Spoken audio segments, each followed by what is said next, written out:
Good morning, Assalamualaikum.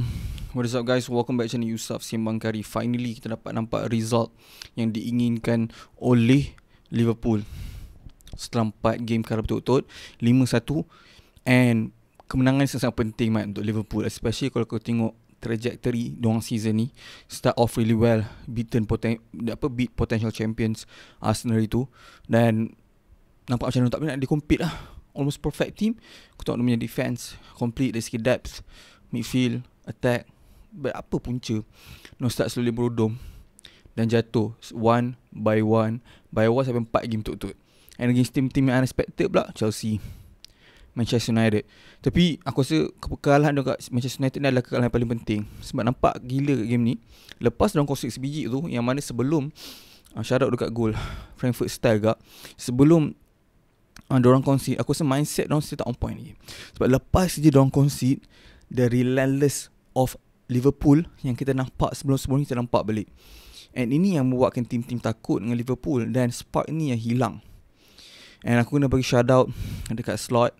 Finally ada keberanian untuk bench player legend dorang, Mohamed Salah. But at the end of the day, kau hanya boleh put 11 players on the field atas padang yang mana kau dapat keyakinan based on performance diorang kebelakangan ni, based on training diorang, ni adalah player yang kau boleh beri kepercayaan yang akan dapat result.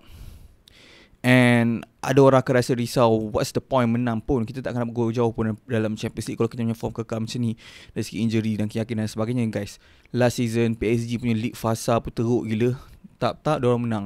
So tak perlu be too negative, sebab dalam Champions League ni walaupun sekarang dah Liga punya phase, but at the end of the day dia berbeza daripada klub-klub ataupun orang panggil apa, dia berbeza daripada sebelum-sebelum ni punya group stage dan sebagainya, yang mana kau boleh baca kan, sebab team boleh rotate dalam group stage. Sebab most of the teams, 2 team bottom dalam group stage yang 4 tu selalunya team-team yang kau boleh katakan senang lah kan. Walaupun ada certain team yang susah, 2 team yang team out, selalunya 2 group dari segi semua group akan ada 2 group out. Tapi kalau league stage ni kau tak ada that chance. Sebab kalau kau tahu, kalau kau tercundang daripada top 8 pun, kau kena main extra game yang mana akan effect player. Kau tengok game ni je, Frimpong injury, Alexander Isak injury. And aku tahu Conor Bradley punya performance memang tip top bila daripada dia masuk. Memang aku nampak Mamat ni ada potential untuk lock position ni compared to Frimpong. Dari segi style of play tak sustainable lah. Cuma at the end of the day, tak ada player yang boleh kekal perform every single time at the highest level. Kalau kita tengok pun, one of the main reason Arsenal boleh compete sangat-sangat deep season ni sebab depth. Macam game baru ni, Timber tahu aku jam Ben White kat belakang aku, Yusuf Mendy aku jam Christian Nogat kat belakang aku, Saliba, Mosquera tu masuk function tak, Gabriel, kita ada Hincapié ni. Mamat ni kau tengok performance dekat level kusum bukan kaleng. So semua tahu dia kena perform at the highest level. And bila Bradley perform game ni positif, but persoalan dia kena dapat keep up, and dia kena keep up, dah tak ada cara lain. Sebab ni it's not the time untuk cari depth apa punya pengganti ke apa. And aku terfikir juga bila aku tengok game ni, aku rasa kita, bukanlah aku nak be into negatif, tapi kita dah boleh start, Liverpool lah especially, dah boleh start tak berapa risau yang sebenarnya kalau AFCON nanti mau tak ada pun, don't still boleh perform at the highest level macam game ni lah. And boleh jadi just one off je lah. Level kursi memang kalau aku tengok rekod dalam season ni macam kena tiba je. But at least tu ada benda yang untuk kau be positive about. And so kau tak perlu nak be too negative about it lah. So kau just boleh chill. And game ni yang paling menyelah bagi aku, selain pada gol yang kau tak pernah nampak pada 2 center back score bersama-sama dalam game yang sama untuk Liverpool ni, adalah midfield doang.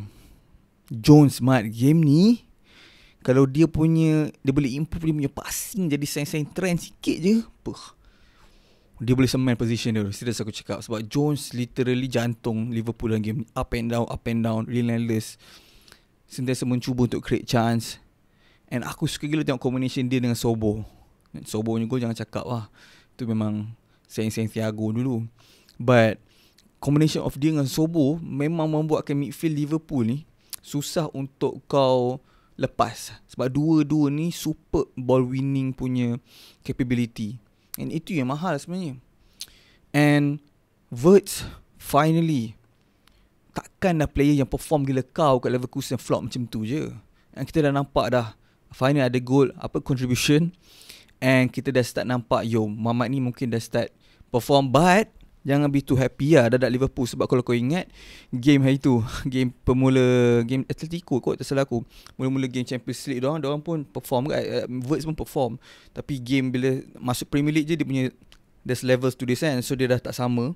And itu yang membuatkan aku rasa ramai orang tak nak over apa orang panggil, terbawa-bawa dengan performance dia yang satu game macam ni kan. Sebab dia nak consistency. Guys, Mamat ni muda lagi, banyak apa pernah kena ACL. So benda yang biasa untuk player recover. So bagi dia chance, masa untuk dia recover, untuk become player yang reliable untuk Liverpool. Slot masih percayakan dia, sebab tu dia berikan chance. Yang kena bench Mo, bukan Wirtz. Sebab tu ni adalah game macam ni adalah kena Wirtz. And point terakhir aku nak buat dalam game ni adalah kita kena end the debate between Alexander Isak dan Hugo Ekitike. And aku dah later dah faham kenapa Newcastle sanggup spend gila banyak untuk Mamat ni.